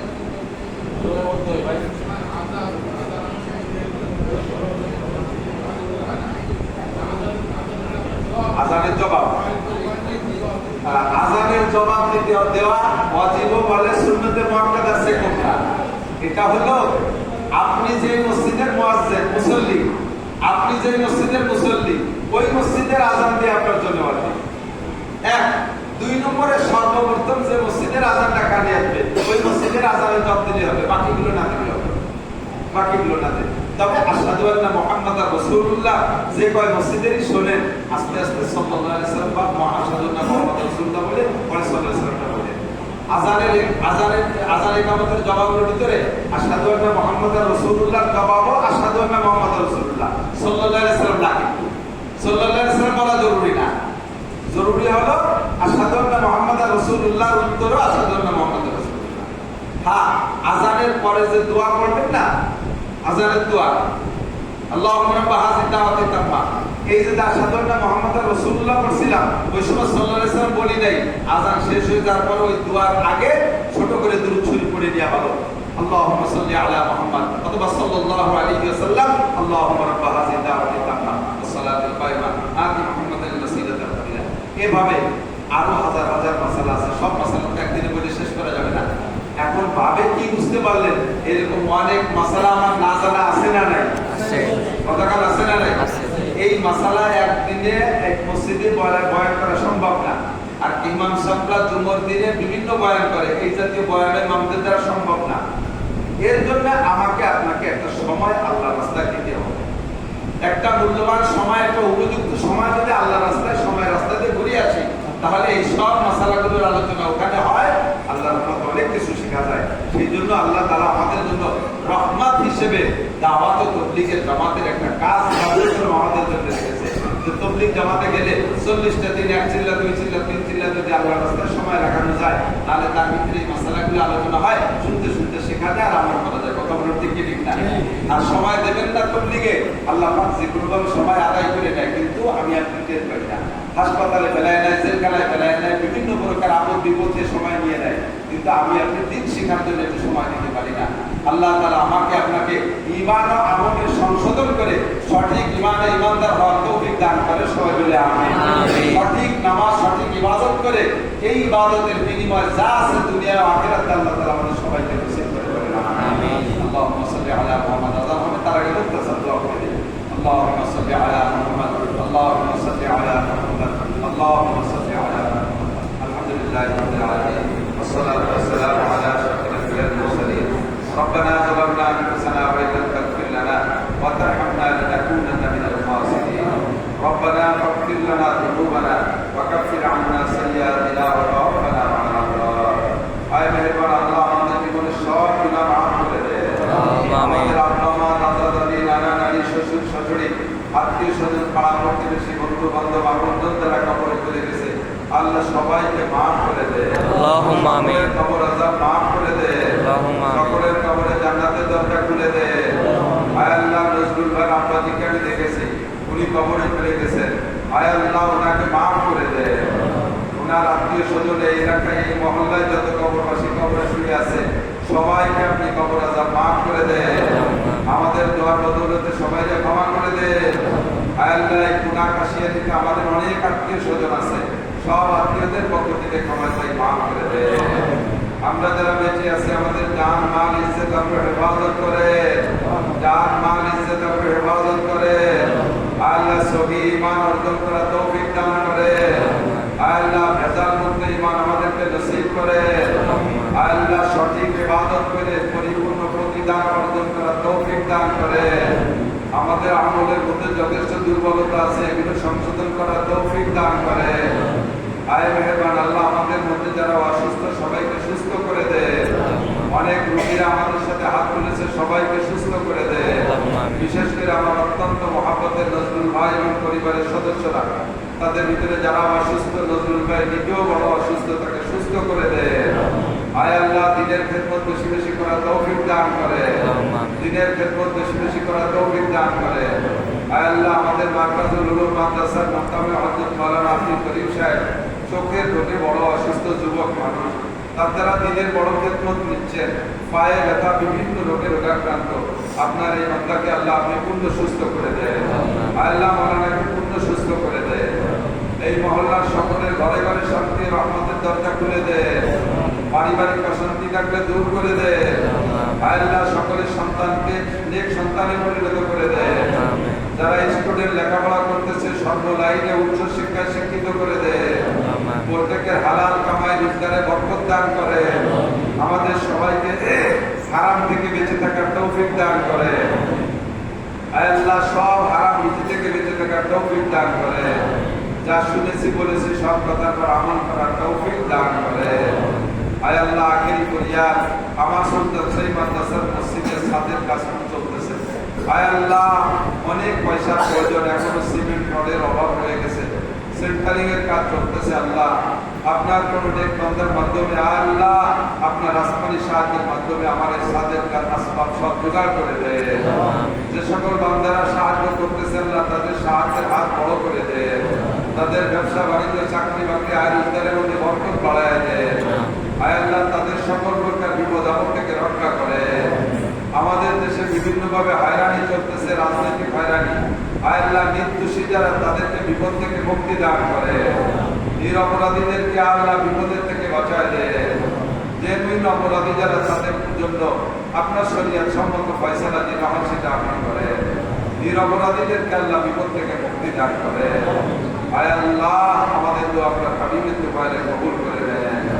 رب ارحمهما كما ربياني صغيرا رب زدني علما نافعا صلى الله تعالى على خير خلقه محمد وآله وصحبه أجمعين برحمتك يا أرحم الراحمين।